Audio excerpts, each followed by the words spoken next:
palagi po sinasabi ko ninyo yung pangalan. Meron po kami. Opo, tapos po yung ano, no? At ibigay niyo sa akin at ako yung magbabas dun sa mga o kaya mag-i-inform sa Sige po. Brenda Pinosan. Alright, para sa PhilHealth naman si Brenda. Magandang hapon po. Ako si Brenda Pinosan, earthly and active OFW. Nagkataon lang, bakasyon ko, kaya ako nandito. Inimbita ako ng ito po, ang pagsasalita ko ito ay para hindi lang sa akin, kundi sa hanay ng Global OFW Voices.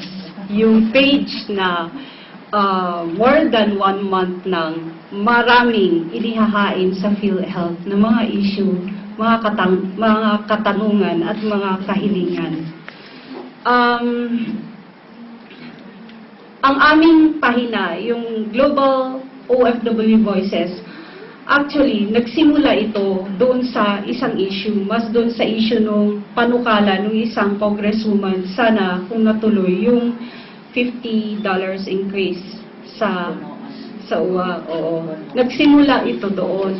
Pero pagkatapos nun, yung mga likers ng page na to, yung mga fans ng page, parang naging grupo na, naglabas pa rin sila ng maraming mga issue at ang latak doon ay yung increase ng PhilHealth.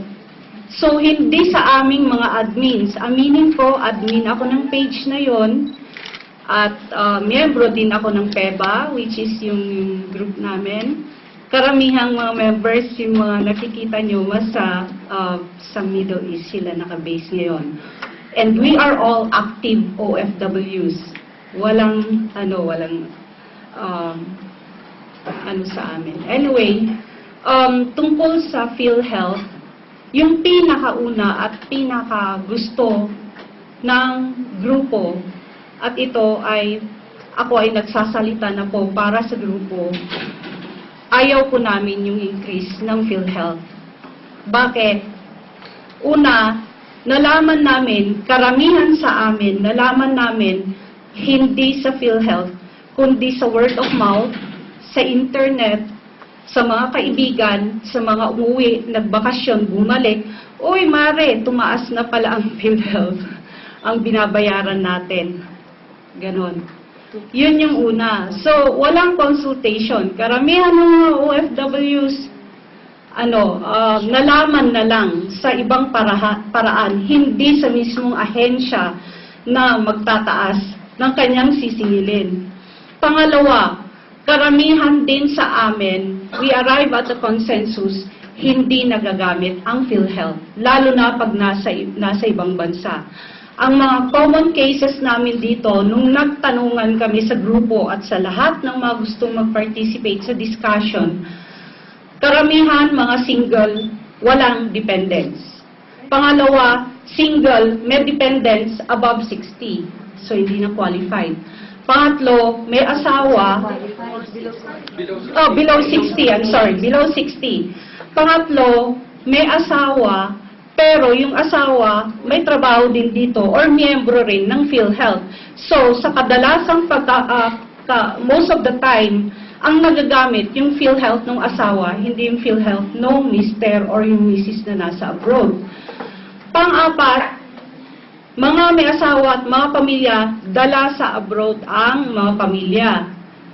At ang pinakamaganda dito, meron silang kanya-kanyang PhilHealth card or PhilHealth insurance or health insurance, not Philippine Health, na sinasabi ng mga kasama ko na far superior. At ako naranasan ko mismo. Ilang beses ako nagkasakit kaya sa Malaysia. Ang dali ng pag-process, ng pagbuhay. Iisa lang yung card na present ko. Kahit saang clinic ako na-accredited pumunta. Automatic. May libreng gamot plus yung medical certificate. Anyway, so yun yung mga cases kung bakit ayaw namin ang increase sa PhilHealth. Pangalawa, sana i-review ang laws and policies na nag-put up sa PhilHealth dun sa membership niya, na bigyan ng special na consideration ang mga OFWs Either magkaroon sila ng option na huwag maging membro ng PhilHealth dahil hindi nga kami most of the time nakaka-avail, or nakaka-avail man, hindi rin 100%, or nandoon sa abroad ang pamilya at pumupunta lang po dito para magbakasyon, babalik din kaagad sa place of work. Tapos, yun, so, given nga na may health insurance na offered ng company, ano pa ngayon ang aanuhin namin sa PhilHealth, di po ba? Marami po kaming mga puro mga initial na documents, mga listahan ng pangalan, mga kaso na dinulog na rin namin doon sa page din ng PhilHealth. Pero puro robotic po yung dating ng mga pag-a-answer. Yung parang ang OFW, walang special na consideration. Itong mga active na OFW po ang sinasabi ko, mga kasama ko. Ang processing, nakabalik na si OFW sa abroad, wala pa rin yung reimbursement. Marami pong nagre-reklamo sa amin ng ganon. Mag-iisang taon na po yung reimbursement, wala pa rin. Nakarating sa bahay niya, sa kung saan man ang nilagay niyang address. So yung kabagalan din ng service, sana may special consideration sa OFW kung sa processing ng benefits, kung gusto nyo talagang ang mga OFW din, maka-avail din to the maximum doon sa PhilHealth benefits. After all, we are also Filipinos. OFWs are also Filipinos. OFWs are members of PhilHealth kasi ang nangyayari dito, nakapackage parati yung babayaran ni OFW. Every time na magbakasyon siya, every time na babalik sa place of work, or kahit nga sa mga first-timers, package na yan. SSS, PhilHealth, medical. Unang SSS, optional Pag-ibig. sa package. Oo, pero may mga, siyempre, nasa naglalakad, sa nag-a-assist sa OFW yan, kung gusto nyo ikumpleto. And most of the time, nag-oo na lang po, di ba, ang OFW para lang maka-abroad. Kasi nga, dahil sa kahirapan ng buhay Okay. So let's Yun. give them a chance to yun na po yung gusto kong ilapit. In behalf of my group, they are all here online, actually, 50, we are streaming it live. Mga 73 na. 73 from all over the world, mula sa Middle East, sa Singapore, Malaysia, Asia, and also parts in Australia. They are viewing it via stream because they would like to hear your honest, good answer. Brenda, in addition lang kasi Yeah. even if there are ex-OFWs here na nandun nga yung iba sa Syria, they do have relatives abroad. So it's not just your group na meron Yes, OFWs actually, na nandun. yes. But Yes. we're all in this together, ika nga. Yeah, opo. Yes. Well, unang-una, inaamin po namin, I think nabanggit ko na rin kanina, no, na inaamin namin na may pagkukulang ng konsultasyon. Talagang, miski ngayon, inaayos pa rin namin yan in information dissemination para malaman nga ng mga OFWs, hindi lamang po ano nangyari dati, pero ano yung mga karapatan nila o mga benepisya nila ngayon. No? Pwede ba magtanong, magkano ang binabayad nyo dun sa insurance na sinasabi nyong nagbibigay sa inyo ng... Yung company po namin, Oo. most of the time, yung company na namin, it's part of the package. Hindi, kasi ang sa ano, well, in 1 to 2% na binabayad sa PhilHealth, I think is probably one of the lowest, no? Sa buong Asia, no? If not the lowest, no? Of course, sabi nga nyo, karamihan ng mga miyembro nyo ay mga bata pa, walang asawa, totoo ho yan. Pero nabanggit ko rin ho kanina, ang konsepto ho ng social health insurance dito sa atin ay para magkaroon ng pondo para yung mga mayayaman ang ipapabayad doon sa mga mahihirap, yung mga walang sakit ay sinushoulder yung mga meron sakit. No? Parang may ano ho, social equity. Kaya nga ho, nabanggit ko rin kanina, iisa lamang ang benepisyo na binibigay namin sa OFW, sa mahirap, sa mayaman, sa lahat. No? Kasi nga ho, miski iba-iba ang bayad nila, iisa lamang ang pwede natin mabigay na benepisyo. Yung mga ibang health maintenance organizations, I'm sure meron rin kayo, no?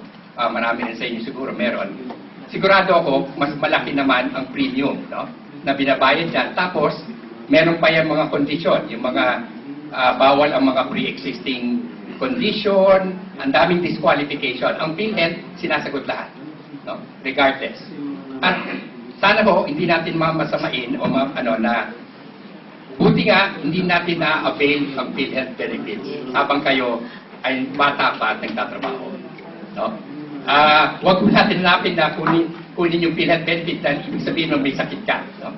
Habang wala kang sakit, pero ikaw ho, sinusuportahan mo yung mga ibang hindi kaya magbayad o talagang dukha o talagang mahirap na hindi nila kaya sustentuhan. No? Kaya nga ho, miski ang national government natin, ang nagbabayad na mismo para sa mga pinakamahirap. At nabanggit ko rin nga ho kanina, ang binabayad ng ating pamahalaan ay 2,400 na sa bawat indigent. No? Kaya, malaking importansya po sa amin ang OFW. No? Talaga naman, kung hindi kayo nabibigyan ng pansin o sapat ng pansin, ay kami na una nang humihingi ng inyong paumanhin. No? Pero talagang sana maintindihan rin ng mga OFW na hindi lamang pagbigay ko ng PhilHealth, hindi lamang naman para sa kanila eh. Yung bang ito ay para sa bayan, no? Para sa bansa. At buti nga hindi kayo gumagamit ng PhilHealth benefit dahil hindi kayo nagkakasakit. No? Yung pa nga ang punto doon eh. Yung pa nga ang punto doon.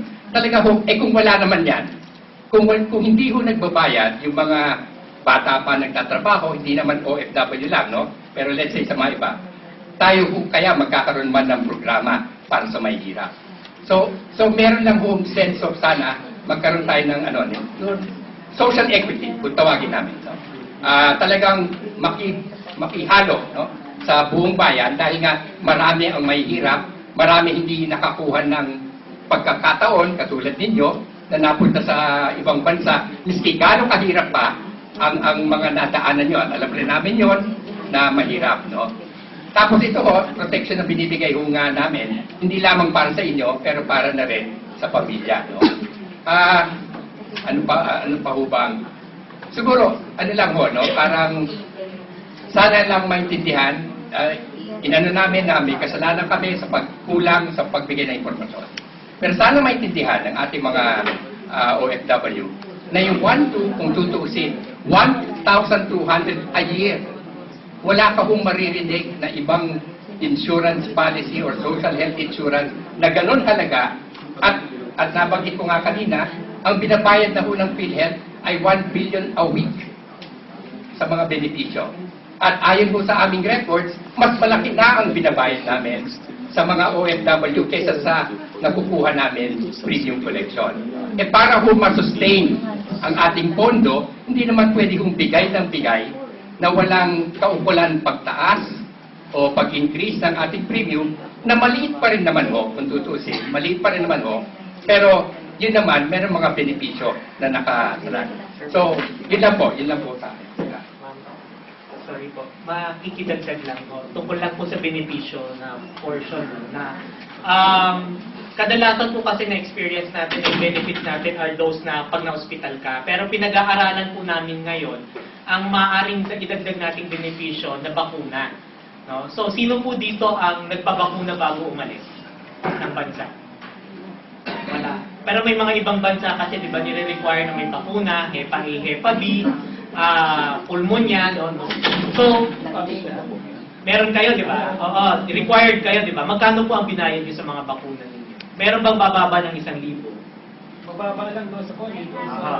Kasi ngayon po, yung mga iba't ibang kumpanya kasi mismo, sila na mismo lumapit sa amin, mas mababa pa for PhilHealth members po, no, na OFW, nag-o-offer sila po na pinag-aaralan natin. Mas bababaan pa nila, ipapackage nila yung mga iba't ibang bakuna na maaari nilang ibigay para lang maprotektahan rin kayo na hindi rin kayo magkasakit, exclusive for OFW. So, ang sinasabi lang po namin, the benefits need not be hospitalization benefits. May iba rin po tayong pinag-aaralan tulad ng primary care, no, na bago kayo umalis, no, may mga konting examination doon na maaari nating ilagay. At yun nga, sa mga bakuna po na kinakausap na rin po kami ng kumpanya, maaari po mag-umpisa ito bilang discounts muna, tawag po namin dyan PhilHealth Plus. Example po dito, yung mga bakuna laban sa pulmonya, pag pumunta kayo, wala pong pneumonia vaccine.